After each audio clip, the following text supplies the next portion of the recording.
اعوذ باللہ من الشیطان الرجیم بسم اللہ الرحمن الرحیم اللہم ان رسولک صادق المصدق صلواتک علیہ وآلہ قال انک قلت ما ترددت فی شیء انا فاعلہ کترددی فی قبض روح عبدی المؤمن یکرہ الموت اکرہ مساعتہ اللہم فصل علی محمد وآل محمد وعجل ولیک الفرج والعافیت ونصر ولا تسونی فی نفسی ولا فی احد من احبتی وَأَعُوذُ بِاللَّهِ مِنَ الشَّيْطَانِ الرَّجِيمِ بسم اللہ الرحمن الرحیم یا ایہا الذین آمنوا توبوا الی اللہ توبۃ نصوحا۔ اول تو حمد و ثنا ہے اس پروردگار عالم کے لیے، خالق حقیقی و مالک حقیقی و رازق حقیقی، قادر مطلق کے لیے کہ جس نے ہمیں یہ توفیق و توانائی عطا فرمائی کہ ہم کچھ چیزیں نصیحتاً طور و عبرتاً طور و ہدایتاً طور علوم آل محمد میں سے، قرآن و روایات میں سے اخذ کر کے امت محمدیہ تک، اولاد آدم تک ارسال فرما سکیں۔ اور اللہ نے اس موضوع پر ہم شکر گزار ہیں کہ اللہ نے اس موضوع پر ہمیں لب کشائی کرنے کی توفیق و توانائی عطا فرمائی۔ کچھ دنوں سے ہم جس موضوع کو آپ کے اذہان تک گوش گزار فرما رہے ہیں، ارسال فرما رہے ہیں، وہ موضوع توبہ۔ توبہ پر کچھ درس ہو چکے ہیں، ہدایتاً طور و نصیحتاً طور، اختصاراً و مختصر۔ آج بھی ہم اسی موضوع کے ذیل میں کچھ چیزیں آپ محبان علی و شیعان حیدر کرار کلمہ گو تک ارسال فرمانا چاہتے ہیں۔ پروردگار عالم سورہ تحریم میں ارشاد فرما رہا ہے، ارشاد خدا بندی ہے، یا ایہا الذین آمنو، اے ایمان والو، توبوا الی اللہ توبۃ نصوحا، خدا کی بارگاہ میں توبہ نصوحا سر انجام دیں، نصوحا توبہ کو اپنائیں۔ اب سوال یہ ہے، توبہ نصوحا کسے کہتے ہیں؟ ہمارے معاشرے کے اندر، ہمارے سوسائٹیز کے اندر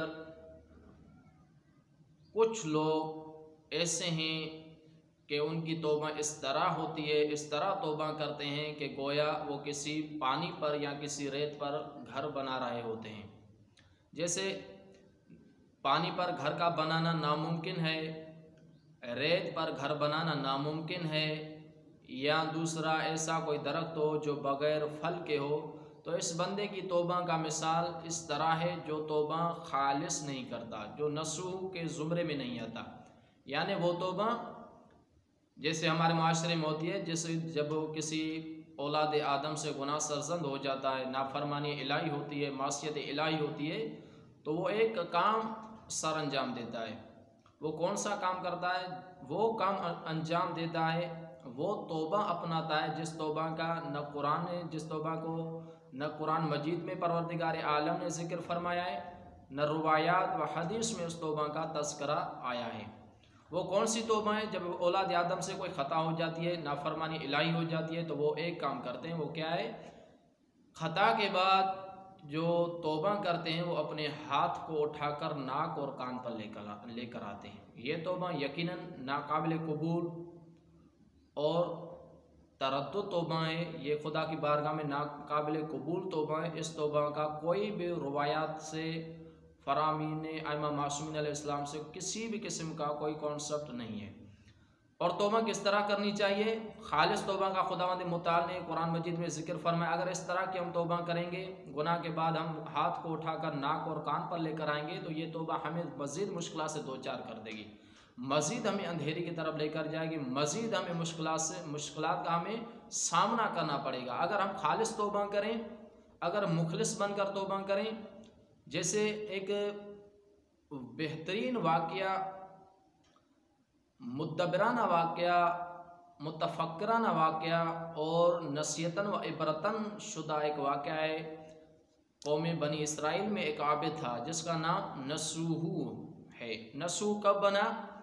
یہ ایک مرد تھا، عورت نما مرد تھا، اس کا کلام باریک اور بغیر داڑھی کے تھا، شکل و صورت میں مستورات عورت جیسا لگتا تھا، اور یہ بنی اسرائیل میں عورتوں کے حمام میں جا کر عورتوں کو مساج کرتا تھا۔ عورتیں ان کو بلاتی تھی مساج کرنے کے لیے، اور عورتوں کے حماموں میں جا کر یہ ان کو مساج کرتا تھا۔ ایک دن اس نسو شخص کو ایک بادشاہ کی بیٹی نے بلایا۔ جو وہ نسو شخص بادشاہ کی بیٹی کے دربار میں داخل ہوا اور اس نے اس کو کہا کہ حمام میں جانا ہے اور مجھے آپ مساج کریں۔ وہ نسو شخص اس کے ساتھ حمام میں داخل ہوتا ہے اور اس کو مساج کرتا ہے۔ جب وہ شہزادی حمام سے باہر نکلتی ہے، اس کے بعد کنیزوں کو کہتی ہے کہ میرا میرا ہیرا شدہ گلو بند، میرا ایک موتی شدہ ہار تھا جو غائب ہو چکا ہے۔ تمام کنیزوں کو یہ اپیل ہے کہ اس کو جلدی فی الفور تلاش کریں، اور سب کی دربار میں جتنے بھی لوگ کھڑے ہیں سب کی تلاشی لے لیں کہ ہار کس کے پاس ہے، وہ ہیرا شدہ مالا گلوبند کس کے پاس ہے۔ جب کنیزوں نے شہزادی کے حکم کی تعمیل کی اور درباریوں کی تلاشی لینا شروع کی، تو یہ نسو حمام میں کھڑا تھا۔ جب یہ آواز سنی کہ اب تمام درباریوں سے تلاشی لی جا رہی ہے، شہزادی کا ایک مالا کھو چکا ہے، گم ہو چکا ہے، تو اس نے خدا کی بارگاہ میں وہی حمام میں خدا کو کہا پروردگار عالم، آج مجھے اس ذلت سے بچا دے، رسوائی سے بچا دے، خواری سے و پشیمانی سے بچا دے۔ میں آج کے بعد کبھی آپ کی نافرمانی نہیں کروں گا، آج کے بعد کبھی بھی معصیت الہی نہیں کروں گا۔ تو جب اس نے یہ جب وہ نسو پشیمان ہوا، شرمسار ہوا اور خدا سے یہ عہد کر لیا کہ آج کے بعد کبھی بھی آپ کی نافرمانی نہیں کروں گا، تو شہزادی نے آواز دی، کنیزوں کو کہا کہ تلاشی لینا چھوڑ دیں، وہ گلوبند، وہ ہیرا شدہ مالا مجھے مل چکا ہے۔ تو بہت ہی اس بات کا نسو پر اثر ہوا کہ فی الفور خدا نے اس کی بات مان لی اور خدا نے اس کی توبہ کو قبول کیا۔ نیم آنکھوں سے روتا ہوا یہ نسو شہزادی کے پاس آتا ہے اور شہزادی سے اجازت لے کر گھر چلا جاتا ہے۔ جب گھر جاتا ہے تو کچھ دن کے بعد وہ شہزادی اس نسو کی طرف پیغام بھیجتی ہے کہ آئیں، آپ مجھے مساج کریں۔ تو نسو اس کی بات کو ٹھکراتا ہے، نفی میں جواب دیتا ہے کہ میں نہیں آ سکتا۔ ایک بار دو دفعہ جب اس شہزادی نے نسو کو زیادہ اصرار کیا تو نسو نے کہا کہ میرے ہاتھوں میں درد ہے، میں نہیں آ سکتا۔ تو نسو نے جتنی بھی یہ گناہوں میں، معصیت الہی میں جتنی بھی دولت کمائی تھی، وہ ساری کی ساری دولت اس نسو نے خدا کی راہ میں صرف کر دی، خدا کی راہ میں خرچ کر دی، غریب و مسکینوں میں اس رقم کو، اس درہم و دینار کو تقسیم کر دیا۔ تو نسو نے دیکھا کہ یہ شہزادی بار بار اصرار کر رہی ہے اور میں نے خدا سے بھی عہد کر لیا کہ آج کے بعد میں کبھی بھی آپ کی نافرمانی نہیں کروں گا، آج کے بعد کبھی بھی معصیت الہی سے دوچار نہیں ہوں گا۔ اس نے وہ علاقہ چھوڑ دیا، نسو نے اپنا گاؤں چھوڑ دیا، دور دراز جا کر کوسوں میل کافی فاصلے پر جا کر نسو نے ایک پہاڑی علاقہ تھا اور پہاڑی پر جا کر اس نے خدا کی بارگاہ میں اطاعت و خدا کی بندگی کرنا شروع کی۔ وہ وہاں پہاڑی پر خدا کی بندگی کر رہا تھا، اچانک ایک بھینس ظاہر ہوئی۔ تو جب نسو نے اس بھینس کو دیکھا تو نسو نے کہا کہ میں اس بھینس کو چراتا ہوں، اس بھینس کی دیکھ بھال کرتا ہوں، جب اس کا مالک آئے گا تو میں بھینس اس کو لوٹا دوں گا۔ جناب نسو نے اس بھینس کی دیکھ بھال کی تو اچانک ایک راستے سے تجارتی قافلے کا گزر ہوا۔ جب تجارتی قافلے کا گزر ہوا تو وہ تجارتی قافلہ پیاس سے تش سے بہت ہی نڈھال تھے، تو جناب نسو کے پاس آئے، نسو کو کہا کہ اگر پانی ہو سکے تو ہمیں پلائیں، ہم بہت پیاسے ہیں۔ نسو کے پاس پانی تو شاید نہیں تھا، تو نسو نے بھینس کا سارا دودھ تجارت دار قافلے کو پلا دیا اور